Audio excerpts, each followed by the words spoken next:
direkod, kemudian nanti akan dimasukkan ke YouTube ya supaya kalian bisa melihat ininya. Oke, assalamualaikum warahmatullahi wabarakatuh. Selamat siang. Waalaikumsalam warahmatullahi wabarakatuh. Siang, Pak. Mata kuliah dasar mikrobiologi ini ada 5 orang dosennya. Saya akan mulai share screen ya.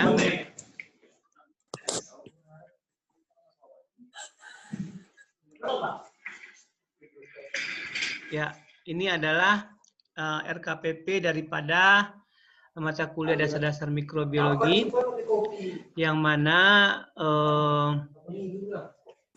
mata kuliah ini akan ada 16 kali pertemuan, diantaranya 1 kali mid semester, 15 kali perkuliahan. Ujian akhir tidak dimasukkan di dalam pertemuan. Kemudian mata kuliah ini akan ada 5 orang dosennya. Apa saja materi yang akan dimasukkan? Yang pertama adalah tentang pengertian dan sejarah mikrobiologi, metode dalam mempelajari mikrobiologi, klasifikasi mikrobiologi, keragaman prokaryotik dan eukaryotik, virologi, kimia sel, pertumbuhan mikrobial, metabolisme mikrobial, genetika mikrobial, habitat mikroba dan interaksi dengan hewan dan tumbuhan, interaksi mikroba dengan manusia, kontrol pertumbuhan mikroba, peranan mikroba dalam industri, teknologi pangan, dan lingkungan. Ini adalah materi perkuliahannya, 16 kali masuk, sudah dibagi sesuai dengan dosen-dosennya. Kemudian siapa saja dosen yang akan masuk pada kelas BDPA itu adalah, kita lihat dulu bagaimana cara nilainya. Nilai itu terdiri daripada absen sebesar 5%. Jadi kalau ada yang tidak ngisi absen ini kan dalam habis waktu nanti tidak bisa lagi Anda isi linknya karena sudah ditutup. Sehingga cuma bisa ketika kita waktu kuliah aja. Tugas sebanyak 15%, masing-masing 3%. Nilai dari saya sebesar 20%. Karena saya sebagai penanggung jawab mata kuliah harus mempunyai tanggung jawab yang lebih besar. Kemudian nilai daripada 4 dosen itu 15%, jadi 4 kali 15, 20. Totalnya adalah sebesar 100%. Jadi di sini tidak boleh titip absen ya, tadi yang anak pagi tadi ada yang titip absen, tapi akan ketahuan karena email yang digunakannya sama.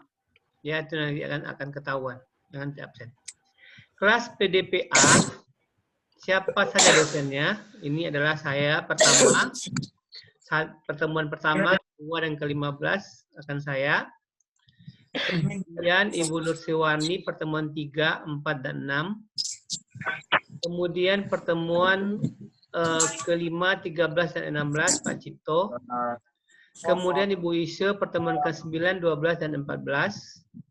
Dan Bu Umi pertemuan ke-7, 10, dan 11.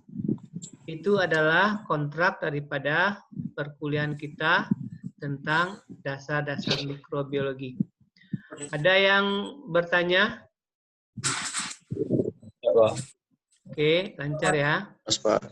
Kalau mau lihat wajahnya di YouTube, hidupkan videonya, tersenyum ya. Nanti di YouTube-nya bakal keluar.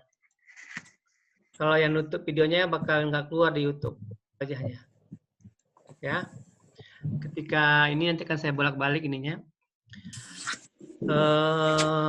Kita akan mulai masuk kepada materi perkuliahan.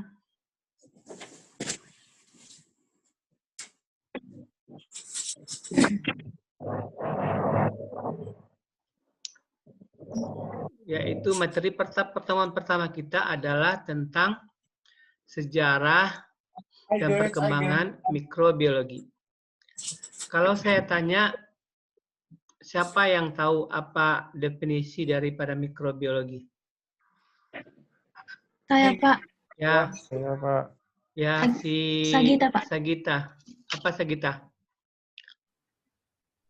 Mikrobiologi itu cabang dari yang mempelajari tentang mikroorganisme atau organisme kecil sehingga tidak dapat dilihat oleh mata telanjang, melainkan keren. akan mikroskop. Oke, bagus. 100 nilainya. Jadi sudah kita mengetahui definisinya. Kemudian,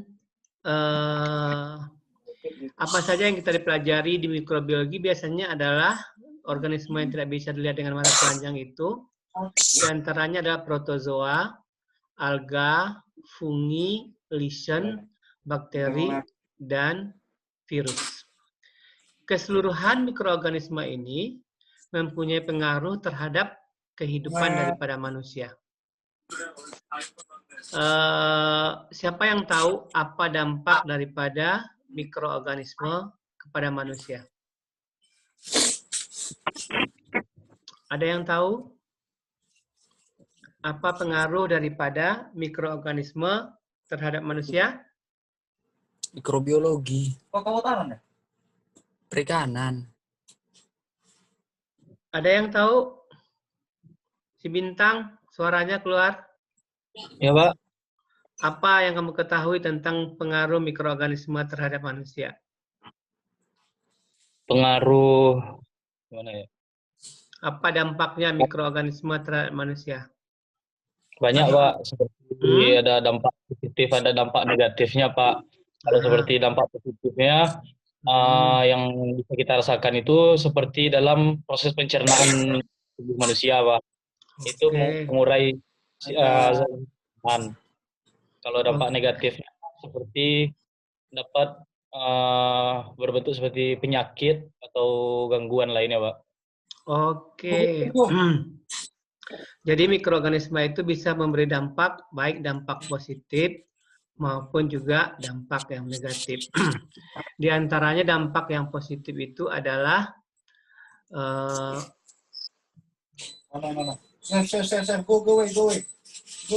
di antaranya adalah produk-produk daripada makanan yang dihasilkan melalui proses fermentasi, kemudian antibiotik yang dihasilkan oleh mikroorganisme, dan kemudian juga dengan food health atau makanan sehat bagi orang-orang yang suka berkehidupan sehat.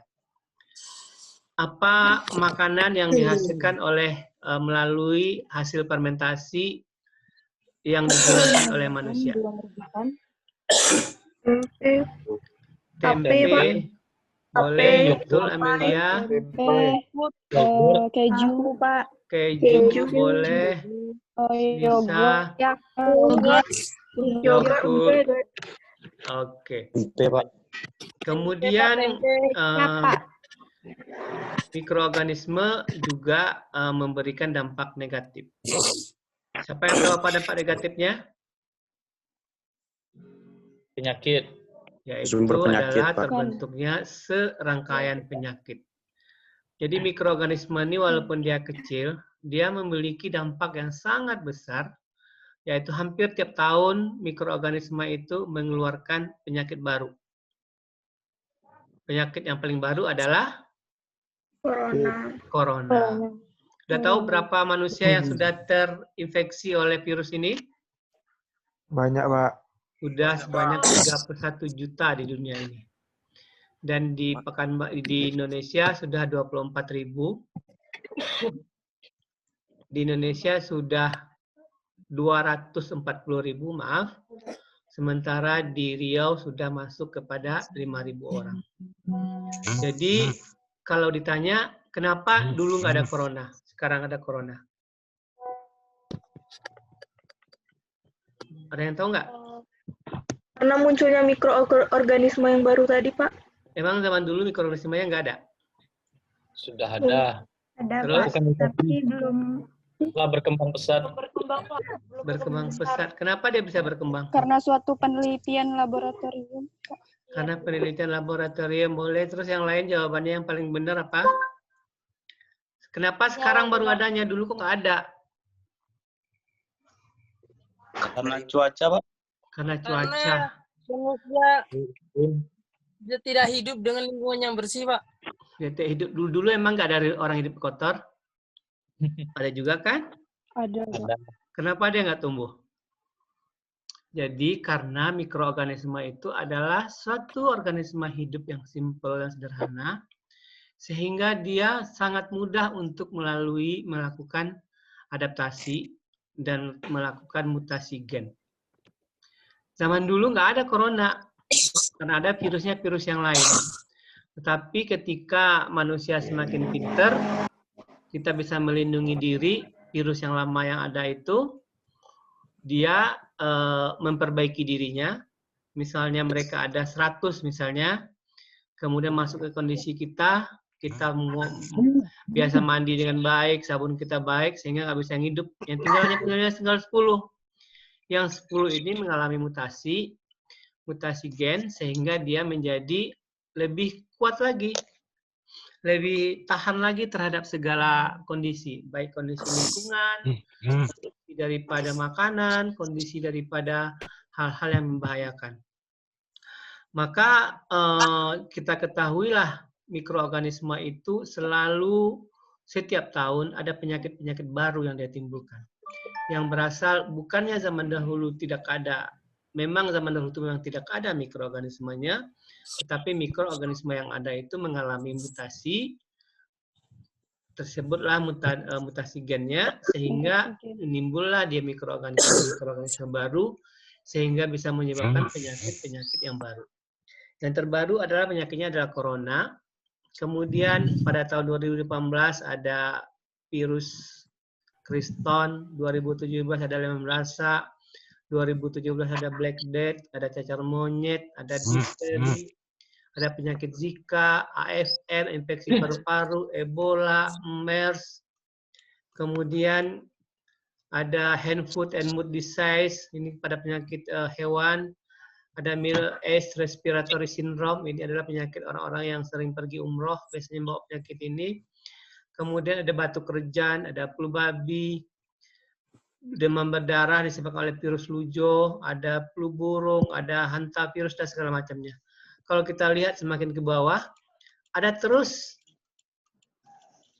penyakit yang dia berikan, malahan pada zaman-zaman sebelum 1900 pun dia sudah memberikan penyakit. Ini dulu yang paling parah itu adalah penyakit flu Spanyol yang membunuh daripada 50 juta lebih daripada di dunia ini. Dan orang Indonesia di antara 1 juta orang yang lebih ini. Tapi zaman itu manusia belum terlalu, jadi lebih 1 abad yang lalu, belum terlalu pintar, sehingga banyak yang meninggal. Kalau sekarang kan udah sakit sedikit, orang sudah mulai untuk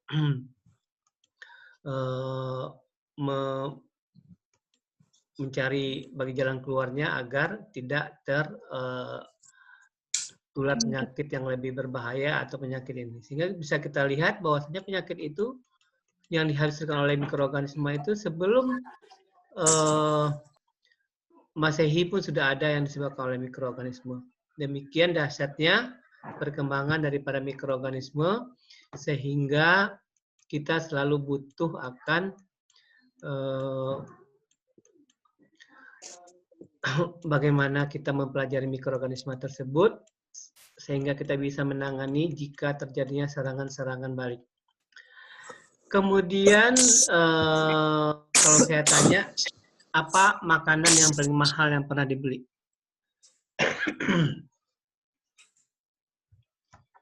Apa makanan yang paling mahal yang kalian ketahui? Muhammad Arif Akbar. Itu Pak, nasi Pak Nurdin Pak. Nasi Pak Nurdin. Ya Pak. Murah kali ya si Pak Nurdinnya. 20.000 paling kan? Mahal sama saya Pak. Mahal tuh Pak di kalangan mahasiswa Pak. Oke, bukan yang kamu beli deh, yang kamu ketahui lah makanan yang paling mahal. Pizza Pak, pizza Pak. Pizza Hut, oke. Pizza Hut paling 50.000 satu itu kan. Apalagi sekarang lagi diskon di jalan-jalan tuh mereka jual 4 lempeng 100.000. 400.000. Oke. Padahal Sushi Pak, sushi. Makanan yang paling mahal itu adalah makanan yang dihasilkan daripada proses fermentasi yang dihasilkan oleh mikroorganisme. Jadi biasanya adalah kalau di negara kita ini hanya kebagian yang murah-murahnya aja. Yaitu keju itu harganya itu mulai yang paling murah itu $5 sampai yang paling mahal itu bisa berharga $300 1 kilo. Jadi bisa dibayangkan 1 kilo itu $300 sekitar 4.500 per kilogram keju. Pernah nggak tahu makanan yang harganya 4.500 1 kilo? Paling mahal kita beli daging 180, orang Indonesia udah ribut kan? Bagaimana lagi membeli daripada Iya, Pak. keju yang harganya segitu. Tapi itu ada dan itu dilakukan orang dan itu dibeli orang. Demikian juga minuman yang paling mahal di dunia ini apa? Anggur. Pak. Bir, Pak. Iya, Apa? Coca-Cola. Yakult. Yakult. Berapa? Padahal minum yang paling mahal juga di dunia ini adalah minuman yang dihasilkan oleh mikroorganisme juga. Jadi ada wine, ada Anggur, juga wine. champagne. Kalau di Eropa itu semakin tua harga buatannya, semakin mahal harganya. Semakin mahal Sehingga harganya. satu botol itu bisa berharga 5.000 dolar. Isinya 1 liter yang hanya bisa diminum oleh 6 atau 7 orang. Harganya 5.000 dolar. 5.000 dolar kali 15.000 berapa? Jadi sekitar 75 juta. Ada yang mau beli satu botol 75 juta? Enggak, Pak. Ya sampai mati pun saya nggak mau belinya. Nggak ada, Pak. Ya kan?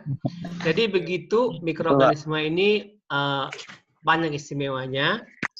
Dia bisa menyebabkan penyakit, dia bisa menghasilkan obat, dia bisa menghasilkan makanan yang paling mahal di dunia, dia bisa menghasilkan minuman yang paling mahal di dunia.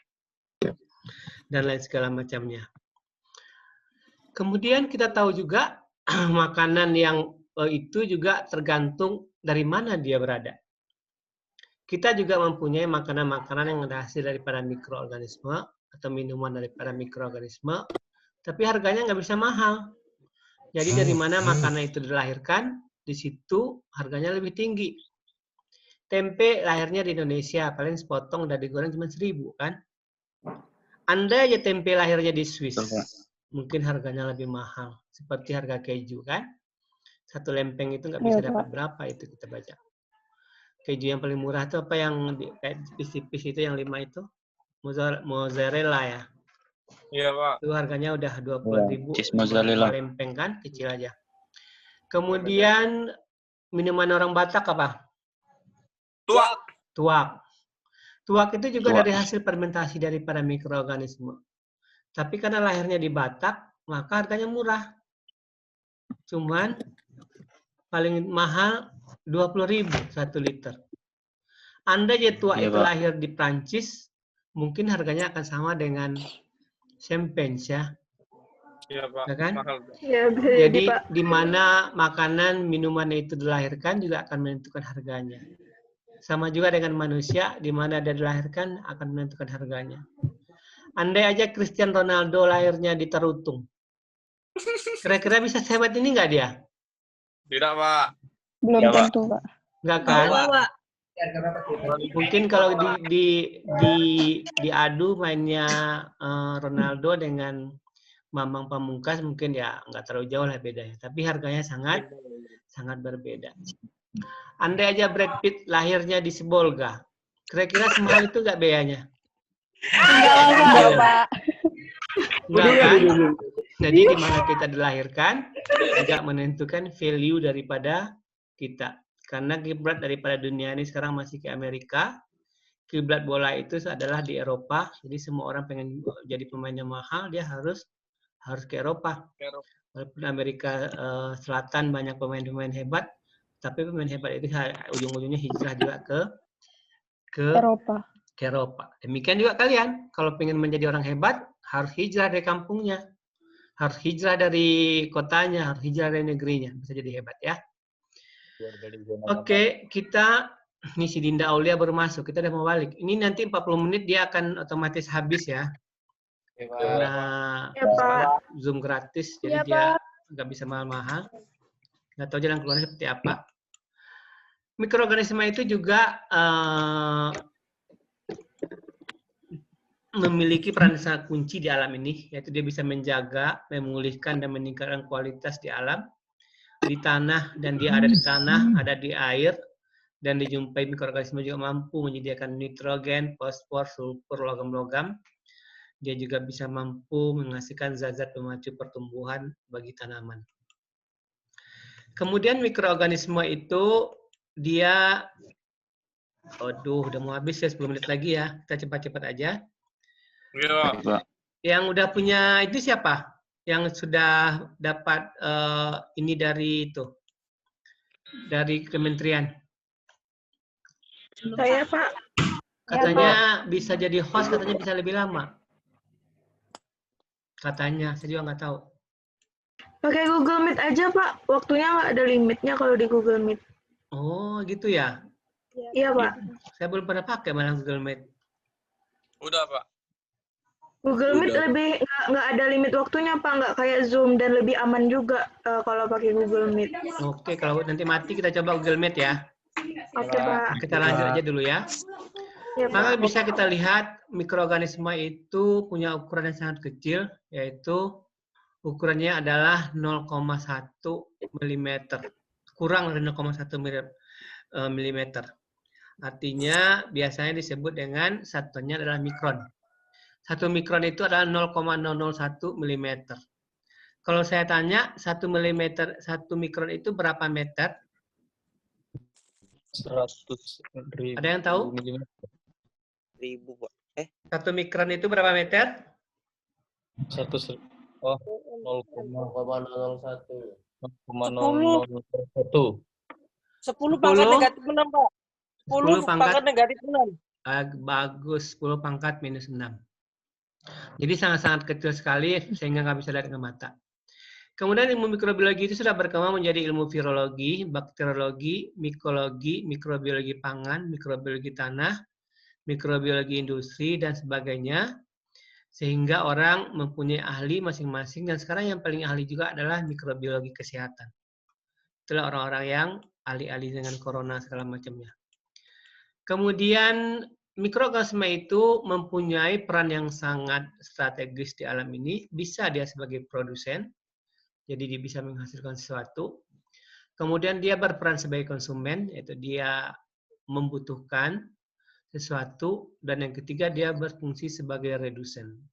Redusen inilah fungsinya yang paling dibutuhkan oleh umat manusia. Apa itu redusen? Adalah organisme yang mampu menguraikan bahan-bahan organik dan sisa-sisa bahan yang masih hidup, sisa-sisa dari jasad yang hidup yang mati menjadi unsur-unsur kimia yang lebih sederhana. Jadi pada mikroorganisme ini yang menguraikan, yang bisa makan minyak, sisa minyak, yang bisa makan plastik, bisa makan besi, bisa makan menguraikan segala macam, hanyalah mikro dari organisme. Oke, kalau mati nanti, kalau nggak bisa lanjut Google Meet, itu bisa dilihat di channel YouTube saya ya. Ada perkuliahan daripada THPA, itu jauh lebih lengkap. Karena waktunya mereka jauh lebih lama. Kemarin saya nggak tahu bisa lama. Tapi kita coba nanti ke Google Meet, kalau bisa kita lanjut. Kemudian sel mikroba ini selain dia sangat kecil, dia biasanya hanya terdiri satu sel. Kalau mikrobanya hanya satu sel disebut dengan uniseluler. Sementara jika dia mempunyai ukuran yang besar disebut dengan multiseluler. Kalau uniseluler, semua aktivitas daripada organisme itu dilakukan oleh sel tersebut. Sedangkan multiseluler, dia sudah membagi-bagi tugas. Ada sel bagian yang ekskresi, ada bagian penyerapan, ada yang mengeluarkan daripada sisa-sisa daripada metabolismenya, sehingga bisa organisme lain nggak bisa mendekat dengan dia, dan segala macamnya. Kemudian keuntungan kita membuat industri mikroorganisme sekarang dibandingkan dengan industri yang lain. Yang pertama, kita hanya membutuhkan waktu ruang yang tidak terlalu besar, karena mikroorganisme itu kita hanya butuh waktu yang, tempat yang tidak kecil dibandingkan dengan kalau kita mengindustri tanaman ataupun hewan. Kalau punya sawit, kalau 4 hektar, baru kita bisa hidup. Kalau mikroorganisme mungkin dan ukuran berapa kita sudah bisa hidup. Kemudian mikroorganisme tumbuh jauh lebih cepat dibandingkan tanaman dan hewan. Mikroorganisme bisa berkembang menjadi 100 generasi dalam 24 jam. Kalau kita pengen makan daging sapi, kita butuh 2 tahun nunggu dagingnya. Ayam boiler kita butuh 100 hari. Kalau kita butuh lele butuh 6 bulan. Kalau gurami butuh 1 tahun. Tapi kalau mikroorganisme dalam 3 hari maksimal kita sudah bisa dapat produknya. Yang ketiga, proses metabolisme mikroorganisme tidak berbeda jauh dengan metabolisme yang terjadi pada tanaman dan hewan, sehingga seluruh dari produknya bisa dimanfaatkan oleh manusia. Absen jangan lupa ya. Ya, Pak. Kalau ditanya, siapa yang menemukan daripada mikroorganisme yang pertama kali? Dia adalah Mr. Anthony van Leeuwenhoek yang hidup di zaman di abad ke-17 dan dia menemukan apa yang disebut dengan mikroskop yang memiliki lensa pembesarannya lebih dari 200 kali. Maka dengan ada mikroskop inilah dia bisa melihat organisme yang lain selain yang bisa dilihat dengan mata. Kemudian selain daripada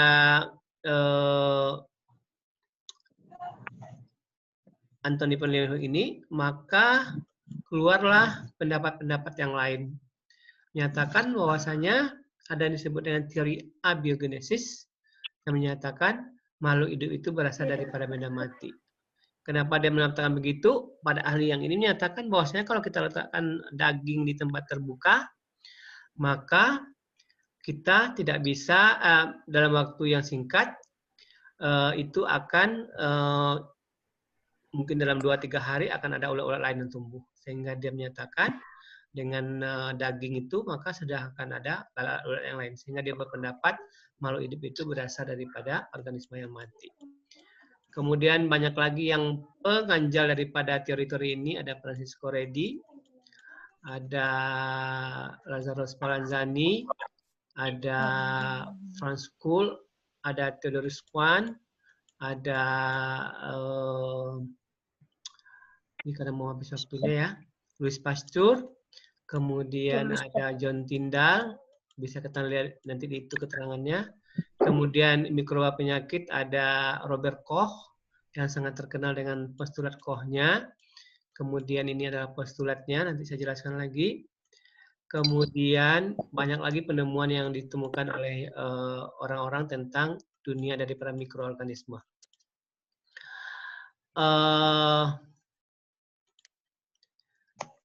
Kita akan bisa melihat pentingnya daripada mikroorganisme itu.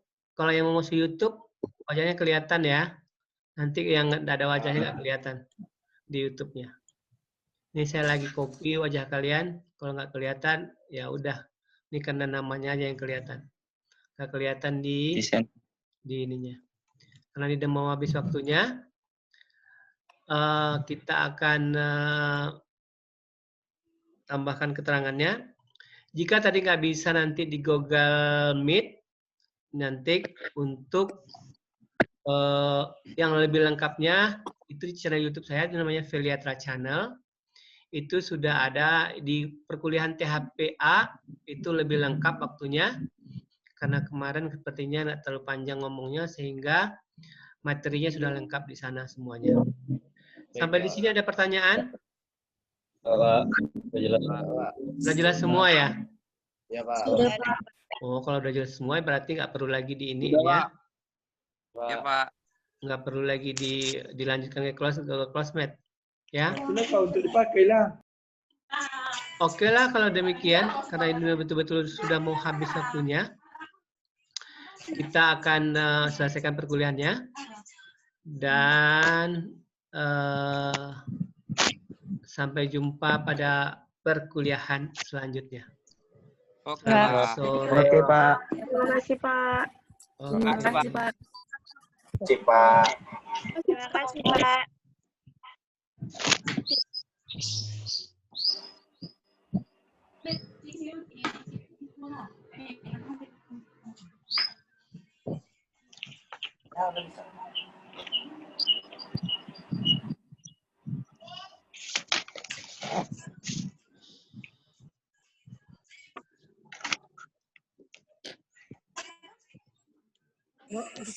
Pak.